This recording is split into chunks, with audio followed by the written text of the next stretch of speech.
Esto es Groenlandia, la estación de investigación Summit, el corazón geográfico del gigantesco casquete helado. A una altura de 3.216 metros sobre el nivel del mar, el aire es tan tenue y el frío tan mordaz que el propio aliento se convierte en polvo helado, depositándose en pestañas, lentes y paneles de los equipos. Allí la atmósfera respira con lentitud de cristal. Cada sonido es un secreto que tarda en viajar. Y sin embargo, en la tarde del 14 de agosto de 2021, algo irrumpió en ese silencio milenario que nadie había oído antes. Sensores sísmicos y acústicos, acostumbrados al crujido del hielo y al silbido del viento, registraron un ruido extraño, rítmico y casi humano. ¿Qué fue? No era el ulular polar de una tormenta desbocada, no era el chasquido seco de capas de hielo fracturándose bajo tensión. Era un golpe sostenido, húmedo, como si alguien golpeara tambores metálicos sobre los tejados de los módulos científicos. Los investigadores de guardia, curtidos en condiciones extremas, salieron y se quedaron sin aliento por otra razón. Del cielo gris y bajo, de ese plomo que cubre el horizonte, comenzaba a caer agua. Lluvia, de verdad, sobre la cima del manto helado de Groenlandia. Por primera vez en registros humanos detallados, el agua líquida se precipitaría donde durante siglos, durante milenios, solo había reinado la nieve y el hielo. Lo que a simple vista parecía una rareza meteorológica era en realidad una alarma planetaria, una evidencia tan contundente que no admite ambigüedades. El sistema que regula el clima de la Tierra estaba enviando señales de fallo. ¿Por qué una tormenta en lo alto de un domo de hielo es más que mala suerte? Porque lluvia a esa altura significa que la columna de aire ha alcanzado temperaturas por encima de cero. Significa que la superficie que durante eras acumulaba nieve, reflejaba la radiación solar y retroalimentaba el equilibrio térmico del planeta, ha comenzado a perder su escudo. El agua oscura que se posa sobre la nieve absorbe calor en lugar de devolverlo al espacio. Más tarde se congela en costras rígidas que impiden que la nieve fresca se compacte y recristalice. Y así se desencadena una reacción en cadena que acelera el derretimiento, modifica la topografía del casquete y altera para siempre su capacidad de reflejar luz. ¿Hemos cruzado ya un umbral irreversible? Esa pregunta dejó de ser teórica cuando aquellos primeros registros sorprendieron a la comunidad científica. Lo que los satélites, los radares de penetración, los altímetros láser y los taladros de testigos empezaron a revelar a continuación fue todavía más perturbador. Debajo de la blanca superficie Groenlandia no ocultaba solo rocas antiguas y desfiladeros glaciados. Bajo sus capas dormía un legado de la Guerra Fría, esqueletos tecnológicos y químicos capaces de envenenar el océano, y quizá microorganismos atrapados durante millones de años, ahora reanimados por el calor del deshielo. Este no es un misterio remoto. Es un thriller ambiental con implicaciones geopolíticas. Para entender la magnitud de la amenaza, debemos retroceder a 1959, en pleno apogeo de la paranoia entre superpotencias. El Departamento de Defensa de Estados Unidos lanzó una operación secreta cuyo nombre en clave sonaba a película y a locura a la vez: Proyecto Gusano de Hielo. La idea, desbocada y tecnológicamente audaz para la época, consistía en enterrar una red móvil de armas balísticas nucleares dentro del casquete, una infraestructura subglacial desde la cual se podrían lanzar misiles sin ser detectados por satélites o radares del adversario. Oficialmente, como cobertura diplomática hacia Dinamarca, el lugar se presentó como una estación científica pacífica, el Campamento Centenario, un puesto polar para estudiar el clima. En los hechos era una ciudad subterránea incrustada en el hielo. Los pasillos tallados en la masa helada albergaban un cine, una capilla, tiendas, una peluquería y módulos habitables para centenares de soldados e ingenieros. Para alimentar ese mundo subterráneo se instaló el primer reactor nuclear portátil del planeta, el reactor portátil nuclear PM2A, transportado por piezas y montado in situ para suministrar energía y calor en un entorno donde ni siquiera la chispa eléctrica parecía posible. Se pensó que el hielo era un concreto eterno, una fortificación natural que inmovilizaba lo humano y lo tecnológico en una cápsula fría. Fue un error de glaciología con consecuencias. En pocos años los cimientos mostraron su traición. Las paredes de los túneles se deformaron, los techos se hundieron cortando los remates de estructuras, y el casquete, no un bloque muerto, sino una corriente viscosa que fluye hacia el mar, comenzó a devorar la base desde dentro. El campamento fue declarado inseguro, y en 1967 se ordenó la evacuación. El reactor fue desmantelado y sacado, pero no todo pudo ser llevado. Se dejó basura. Se dejó la esperanza de que la nieve perpetua sepultara aquel lugar para siempre. Aquí empieza el capítulo más oscuro de la historia. Documentos desclasificados muestran que, a una profundidad de entre 30 y 40 metros, quedaron abandonados miles de peligros. Entre fantasmas de chapa y hielo reposan, según esos archivos, 1000 toneladas de desechos tóxicos. En tanques corroídos aguardan 200.000 litros de combustible diésel, y hay grandes volúmenes de bifenilos policlorados, compuestos altamente cancerígenos utilizados entonces en pinturas y aislamientos que no se descomponen. Lo más inquietante, fluidos de refrigeración radiactivos del circuito primario del reactor y residuos sólidos de baja radiactividad.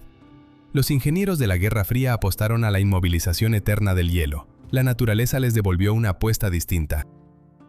Hoy los satélites de la NASA y las mediciones sobre el terreno muestran una tendencia aterradora. La capa en esa región no aumenta, se adelgaza. La línea de fusión avanza inexorablemente hacia el interior, año tras año rozando las coordenadas donde se encuentra el viejo campamento. Modelos climáticos desarrollados en la Universidad de York describen un futuro donde, en cuestión de décadas, y mucho antes si el calentamiento se acelera, el cementerio tóxico del campamento centenario quedará expuesto. Cuando eso ocurra, no será una catástrofe local contenida en mapas, será una explosión diplomática, ambiental y sanitaria.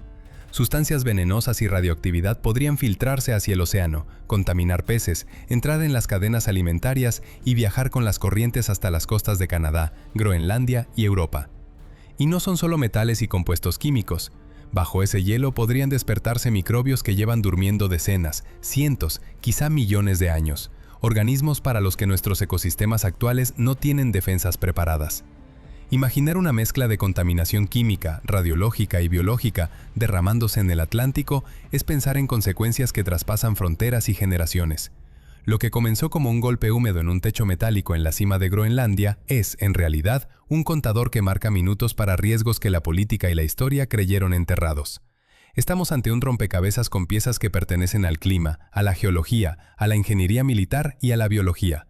Piezas que, si encajan mal, redibujarán el mapa de lo posible en el planeta en menos tiempo del que nos enseñan los libros de texto.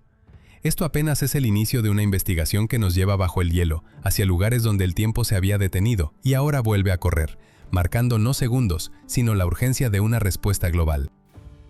El espectro de la Guerra Fría parece querer reinventarse en hielo y roca, pero no como reliquia de arsenales, como una amenaza física que ya está cobrando factura.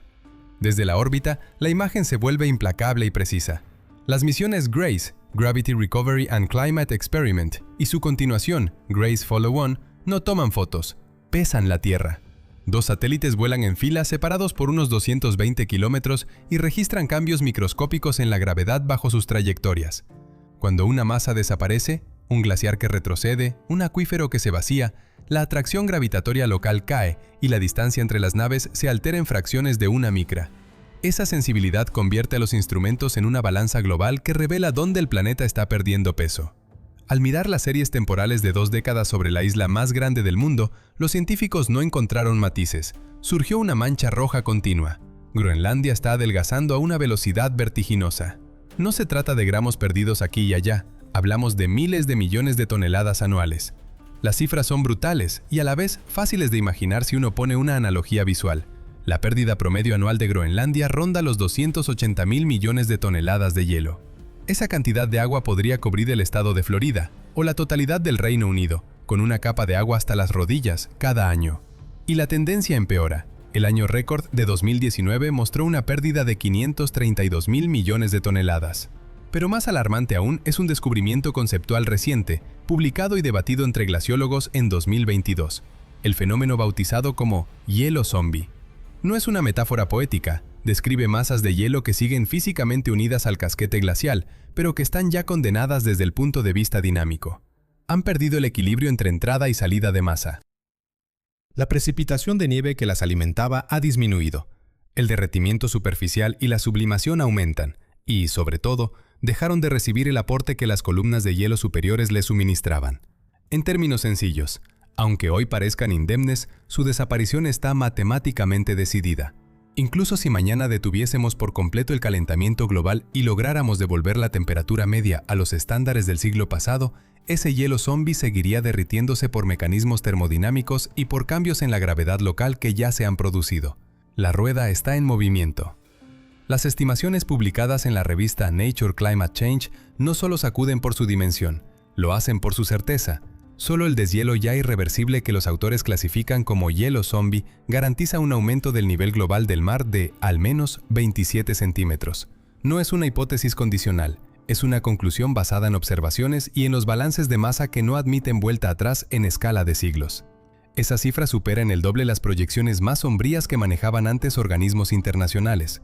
Piense en el impacto. Esa altura es sentencia para atolones de coral como las Maldivas. Es una amenaza existencial para ciudades costeras que hoy son megaciudades, desde Miami hasta Shanghái. Golpea deltas poblados donde millones de personas cultivan y viven día a día. Y 27 centímetros es, subrayo, la garantía mínima. Si las temperaturas siguen subiendo, la cuenta final puede ser varias veces mayor. Pero el problema no acaba en el agua. A orillas de los frentes glaciares, los investigadores comenzaron a notar un síntoma inquietante. Del deshielo emergían burbujas como si la Tierra respirara por fisuras recién abiertas. En expediciones junto al campo de hielo y en la cuenca del glaciar Siumut, en la costa occidental, las muestras de gas tomadas sobre los riachos de deshielo saturaron los sensores. Era metano. Este gas no es un jugador menor. En un horizonte temporal de 20 años, su capacidad para atrapar calor en la atmósfera es aproximadamente 80 veces mayor que la del dióxido de carbono. La pregunta era obvia y escalofriante. ¿De dónde procede ese metano, encerrado bajo kilómetros de hielo? La respuesta llevó a mirar hacia abajo, hasta el sustrato.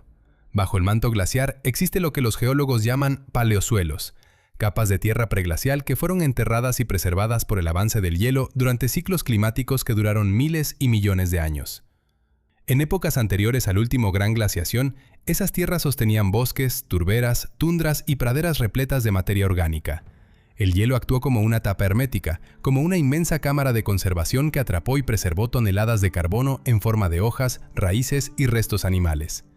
Ahora, el agua de fusión superficial, al filtrarse por grietas y canales hasta alcanzar la base del casquete, lleva consigo calor y oxígeno justo donde antes reinaba el frío anóxico.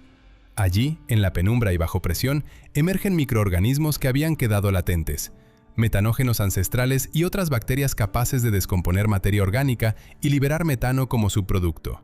Es la materialización de una retroalimentación positiva. Más deshielo produce más agua que despierta a microbios que emiten metano. Más metano intensifica el calentamiento. Más calentamiento acelera el deshielo.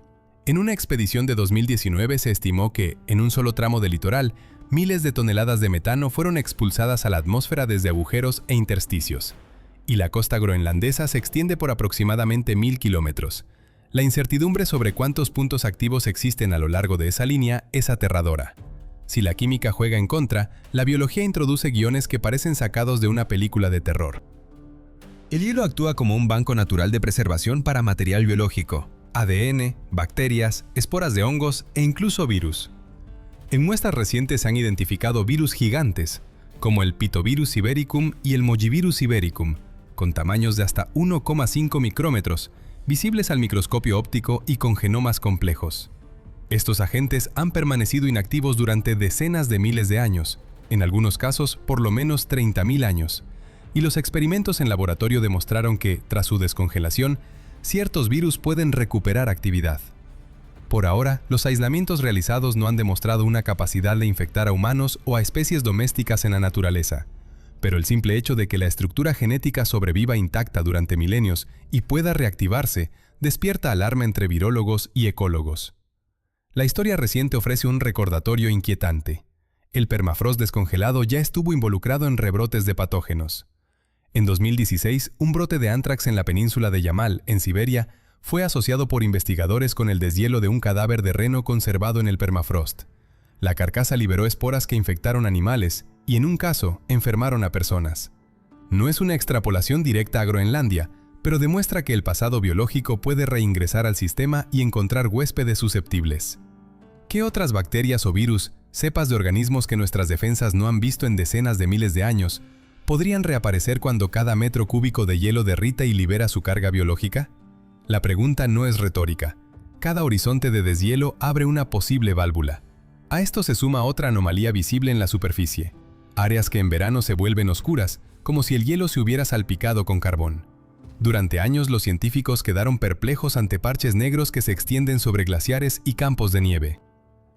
Un examen detallado mostró que ahí confluyen varios factores: hollín y partículas finas procedentes de incendios forestales y emisiones industriales, polvo mineral arrastrado por vientos desde zonas áridas, y además ecosistemas microscópicos que prosperan en el deshielo, como algas que contienen pigmentos oscuros.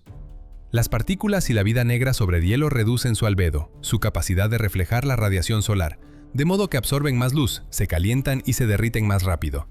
Los científicos llaman a esa mezcla crioconita, granos de polvo y microbios que forman costras oscuras en la superficie de los glaciares. Es, otra vez, una retroalimentación. Más suciedad y algas generan mayor absorción de calor, provocan mayor fusión y crean charcos donde se acumulan más partículas y organismos, acelerando el proceso. La suma de todos estos mecanismos, pérdida de masa detectada por satélite, hielo zombie irrevocable, liberación de metano por paleosuelos activados, reemergencia de patógenos antiguos y la reducción del albedo por material oscuro y algas, no son fenómenos aislados, sino facetas entrelazadas de una transformación rápida y compleja. Cada componente potencia al siguiente, y juntos empujan el sistema hacia estados que la humanidad no ha experimentado en la memoria histórica. El mapa que dibujan los datos ya no es una advertencia teórica, es una topografía de riesgos concretos que se despliegan en tiempo real. Y mientras los satélites siguen pesando la Tierra con una precisión que raya en lo obsesivo, en tierra firme los procesos invisibles continúan su marcha, desatando engranajes que pueden durar siglos. La pregunta ahora es cómo, y con qué herramientas, interrumpir esas cadenas sin desencadenar otras consecuencias que empeoren el cuadro. Creíamos que la negrura que llegaba desde el cielo era hollín de incendios en Canadá o polvo volcánico. La verdad era más extraña, era vida. Minúsculas algas glaciares, dormidas durante el invierno, despiertan cuando el hielo cede y aparece agua líquida. Para protegerse del sol implacable sobre la nieve, esa superficie blanca que actúa como espejo, producen un pigmento oscuro, púrpura intenso casi negro. Es como si se pusieran morenas, pero con un efecto perverso. La piel oscura absorbe calor. La física no perdona. La reducción del albedo acelera el derretimiento. El hielo ennegrecido se derrite mucho más rápido que el blanco inmaculado. Esas colonias vivas están literalmente comiéndose su propio hábitat para reproducirse. ¿Cuánto aceleran el deshielo? En algunos estudios aumentan la fusión en un orden de magnitud que va de 10 a 15%. Un acelerador biológico que, hasta hace poco, no figuraba en los modelos climáticos. Pero la historia no termina con manchas en la nieve. El campo de batalla se vuelve violento en la superficie del manto helado durante el verano. En vez de un deshielo suave, lo que vemos en Groenlandia son miles de lagos supraglaciales, zafiros líquidos incrustados en un desierto blanco, bellos, casi hipnóticos y letales. Cada uno de esos espejos puede contener millones de toneladas de agua, y a veces no se van por evaporación en semanas, desaparecen en cuestión de horas. Los científicos han visto, con incredulidad y alarma, cómo un lago de varios kilómetros de diámetro se traga su propia superficie y se hunde en un abismo en el lapso de unas pocas horas, dejando una cuenca vacía con bloques de hielo a la deriva. ¿A dónde se fue ese océano sobre el hielo? La respuesta es brutal en su sencillez. La agua encuentra una fisura microscópica y bajo la presión del peso de la columna líquida actúa como cuña. Se inicia una fractura hidráulica, se forma un mulín, un pozo vertical que perfora el hielo hasta llegar al lecho rocoso, a veces a una profundidad de hasta 1,5 kilómetros. El descenso del agua por ese tubo es como una catarata encerrada. El impacto es ensordecedor, audible a kilómetros, y provoca microsismos locales. Al llegar al fondo rocoso, el agua no se pierde, se convierte en lubricante. Esa lubricación es traicionera, crea una almohada de agua a presión que levanta el glaciar ligeramente de su base. El rozamiento disminuye, y la masa colosal de hielo deja de arrastrarse para empezar a deslizarse. En cuestión de horas, incluso de un día para otro, la velocidad de la lengua glaciar puede multiplicarse. Observadores han registrado aumentos de velocidad de varias veces tras el drenaje de lagos supraglaciales. No es un mero derretimiento, es un colapso físico del sistema. El glaciar Jacobsham, conocido hoy también por su nombre local, Cermek-Kuyalek, es el ejemplo más dramático. Ese glaciar, ligado por la historia a grandes icebergs que han navegado por el Atlántico, ahora se mueve en verano a ritmos que hielan la sangre de los glaciólogos, entre 40 y 50 metros por día. Expulsando hielo al océano con la cadencia de una ametralladora, retrocede y se desintegra más rápido que nunca. Y las consecuencias no se limitan a mapas costeros y evacuaciones. Hay efectos invisibles que atacan la cadena alimentaria y la salud humana. Un estudio sobre la composición química de las aguas de deshielo, realizado por una universidad estadounidense, encontró concentraciones de mercurio disuelto extraordinariamente altas, niveles comparables a los de vertidos industriales en ríos contaminados en regiones muy industrializadas del planeta. Pero en Groenlandia no hay fábricas ni plantas de carbón que expliquen esos números. ¿De dónde sale entonces ese metal pesado? La respuesta es geológica y brutal. La tierra bajo el hielo contiene mercurio natural, secuestrado en minerales durante millones de años. El glaciar actúa como una lija gigante. Al moverse, pulveriza la roca en una harina muy fina, liberando ese mercurio atrapado. El agua de deshielo lo recoge y lo vierte en los fiordos. Los fiordos groenlandeses son las guarderías del Atlántico Norte, zonas de productividad marina extraordinaria donde comienza la cadena alimentaria. El plancton incorpora mercurio y lo transforma en metilmercurio, la forma más tóxica que se biomagnifica. Los pequeños crustáceos que devoran el plancton acumulan mercurio. Los peces que comen esos crustáceos lo concentran aún más, y así sucesivamente. Focas, osos polares y finalmente comunidades humanas que dependen del mar. El mercurio es un neurotóxico persistente, no se elimina con facilidad y se concentra a cada eslabón. En algunos pueblos inuit ya se registran unos de los niveles sanguíneos de mercurio más altos del mundo. Pero el problema no queda allí. El pescado del Atlántico Norte se exporta globalmente. Lo que parte de esos fiordos viaja en frigoríficos hacia mercados de Londres, Nueva York, Tokio, Moscú. El deshielo de Groenlandia está envenenando invisiblemente la economía pesquera mundial. Puede que el filete de halibut en tu plato ya contenga este veneno silencioso. El impacto más macroscópico, sin embargo, no es la subida del mar de 1 metro o 2, aunque esa ya es una catástrofe por sí misma, sino la amenaza a la gran cinta transportadora del planeta, la circulación meridional de vuelco atlántico. Estamos hablando de un sistema planetario de corrientes oceánicas, del que el famoso Golfo es apenas la cara más conocida. Funciona como una bomba térmica global.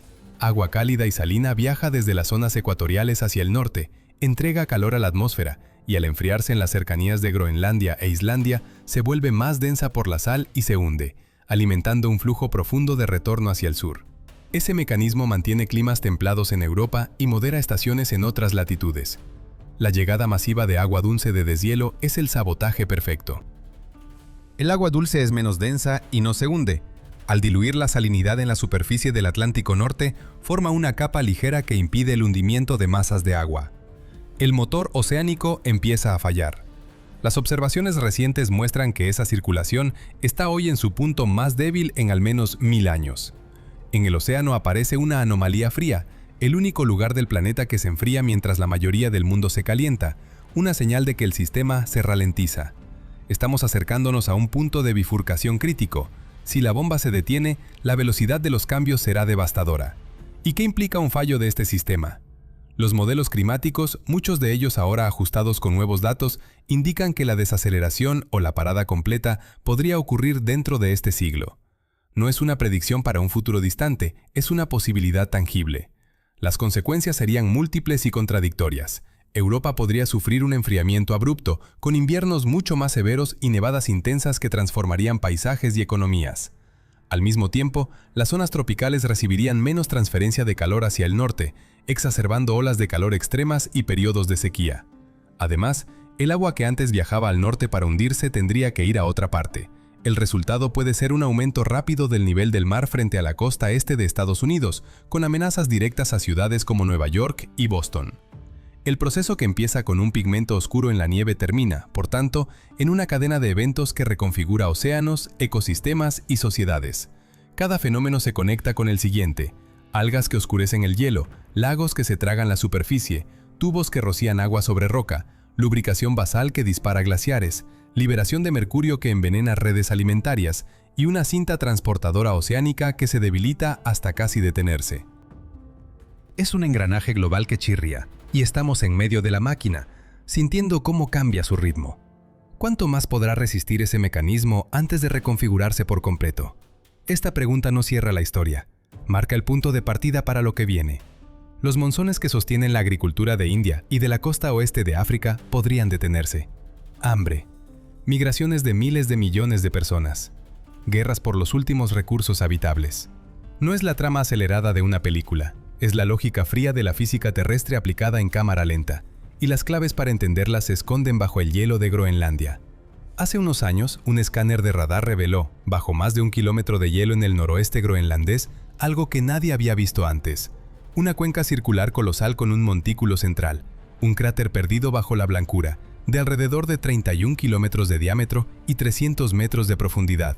La firma geológica apunta a un impacto de hierro de aproximadamente 15 kilómetros de diámetro y a una energía equivalente a 47 millones de bombas como las que cayeron sobre Hiroshima. ¿Por qué este hallazgo nos quita el sueño? Porque los geólogos no se ponen de acuerdo con la fecha. Algunos indicadores sugieren que el golpe pudo ocurrir hace apenas 12.800 años, un suspiro en la escala geológica. Si fue así, aquel impacto habría podido desencadenar el crudo episodio de enfriamiento conocido como el Drías tardío, un frío abrupto que duró cerca de 1000 años y que diezmó comunidades humanas emergentes y borró de la faz del planeta gigantes como mamuts y tigres dientes de sable. Pero hay algo aún más inquietante que las extinciones. La energía térmica del impacto habría vaporizado y fundido miles de millones de toneladas de hielo al instante, desestabilizando la capa helada de Groenlandia. Lo notable es que, generaciones después, seguimos viviendo las consecuencias de aquella sacudida. Si estudiar ese cráter nos puede enseñar algo esencial, es cuánto y con qué rapidez puede desmoronarse un manto helado sometido a una fuerza externa. Hoy, el papel del asteroide lo desempeñamos nosotros, calentando la atmósfera con una concentración de dióxido de carbono que supera la de aquellos lejanos episodios cálidos. El relato moderno comienza también con un tubo de hielo y sedimento que languideció en olvido.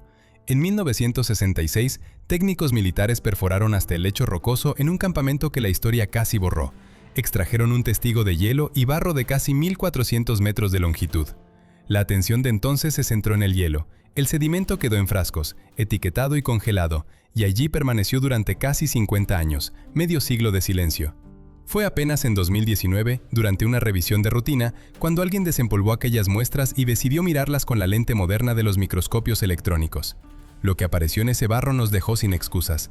No era solo arena y piedra, eran ramitas perfectamente conservadas, hojas, esporas de musgo, ADN vegetal y de insectos.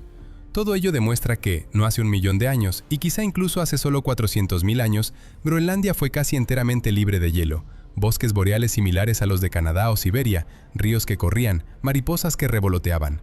Ese descubrimiento debería ser celebrado por la vida, pero provoca pavor porque demuestra la fragilidad extrema del manto helado. Hasta ahora se asumía que el hielo groenlandés era una fortaleza eterna, que resistiría escalas de calentamiento mucho mayores.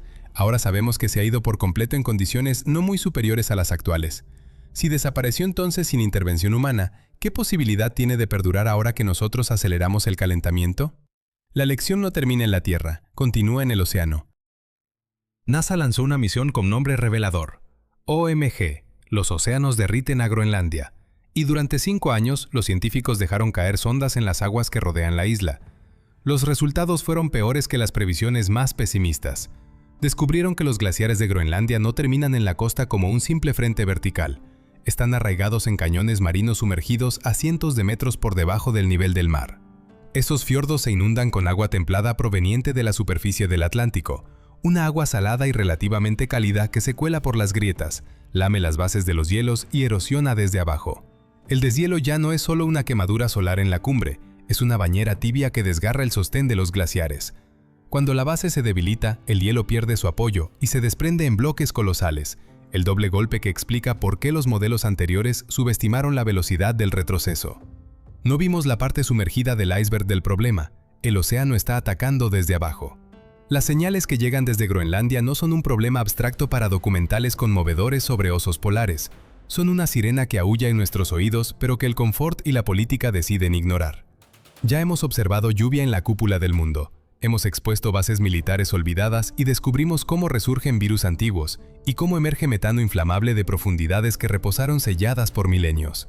Hemos visto glaciares desmoronarse en el mar, empujados por sus propias aguas de deshielo, y hemos observado cómo se ralentiza el gran motor que regula el clima del Atlántico. Groenlandia es la canaria en la mina de nuestra biosfera, y la canaria ha dejado de cantar. Se revuelve, se ahoga, convulsiona. Hoy, la cautela científica ha dado paso a palabras más duras. Ya no bastan posiblemente o probablemente para describir lo que sigue. Conversaciones entre glaciólogos y oceanógrafos usan términos que antes parecían tabú. Irreversible, inevitable. Y más perturbador aún, es muy posible que ya hayamos cruzado puntos de no retorno que habrían permitido conservar al menos la forma actual del manto. La tarea que queda no es tanto salvar el hielo en su magnificencia ancestral, sino prepararse para un planeta donde las líneas costeras serán otras, donde corrientes esenciales se detendrán o cambiarán, y donde el clima pasará a ser un adversario en vez de un aliado. Cada gota que resbala desde el borde del casquete helado hacia el océano es un segundo robado a un futuro que dábamos por sentado. El reloj no hace otra cosa que acelerar su tic-tac con cada tormenta en la cúspide del domo de hielo. Los protocolos que hemos abierto no pueden cerrarse con deseos. Los hechos, alineados sobre la mesa, gritan una verdad ineludible. La era de estabilidad climática que permitió a la humanidad edificar ciudades, sembrar cosechas y pensar en siglos prolongados ha llegado a su fin. Estamos entrando en la era de las consecuencias. No es una invitación al catastrofismo gratuito, sino un llamado a comprender la magnitud del cambio y a reimaginar estrategias de supervivencia colectiva. Proteger lo que aún podamos, adaptar nuestras costas, repensar sistemas agrícolas enteros, preparar migraciones humanas ordenadas en lugar de caos, y aceptar que la planificación a largo plazo exige escenarios que antes parecían ciencia ficción. Groenlandia nos ofrece un registro, una advertencia y una lección urgente. La Tierra guarda memoria en capas de hielo y barro, y esas memorias están escribiendo ahora el epílogo de la estabilidad que creíamos eterna. La pregunta que queda retumbando no es si podremos frenar todos los efectos, sino cómo sobreviviremos a los que ya hemos desencadenado.